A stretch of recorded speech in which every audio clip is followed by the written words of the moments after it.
আচ্ছা বন্ধু, তুমি ঘুম থেকে উঠে কয়টা কাজ করেছো? এই যে দেখো, আমি ঘুম থেকে উঠে কি কি করেছি। এই যে দেখেছো, এটা হচ্ছে ফাস্ট ফুড। এগুলো আমি পাইকারি বিক্রি করি, যারা ব্যবসা করে তারা কিনে নিয়ে যায়। এই যে এখানে আছে দেখো স্যান্ডউইচ, ভিতরে মুরগি, ফিশ, শসা, তারপর গাজর, আরও অনেক আইটেম আছে। তো এগুলো সব ভেজে দিব। তারপরে এই যে দেখো, এখানে আছে সিঙ্গারা। দেখছো, এই যে আরও সিঙ্গারা আছে, তোমাদেরকে দেখাচ্ছি। আরও অনেক আইটেম, কারণ 100টা সিঙ্গারা বানিয়েছি তো।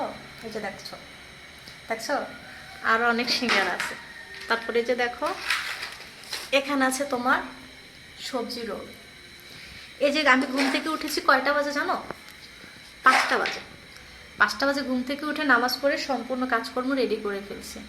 এখন সিঙ্গারাটা বিক্রি করব আমি 60 টাকা করে, দোকানদার বিক্রি করবে 10 টাকা করে।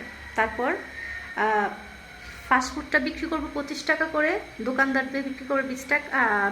5 টাকা রাখবে, আমাকে 25 টাকা 20 টাকা দিবে।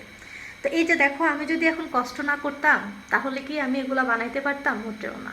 তো তুমি যদি জীবনে সফলতা অর্জন করতে চাও তাহলে পরিশ্রম করবা। কঠিন পরিশ্রম ছাড়া কখনো তুমি টাকা পয়সার মুখ দেখতে পারবা না। তুমি মেয়ে হও বা ছেলে হও, তুমি যদি অলসতা করো, আরামের ঘুম হারাম না করো, শান্তির ঘুম ত্যাগ না করো, অলসতাকে তুমি বিদায় না দাও তোমার জীবন থেকে, তাহলে তুমি কখনোই সফলতার মুখ দেখবে না। তা আমি যদি ভুল বলে থাকি ক্ষমা দৃষ্টিতে দেখবা।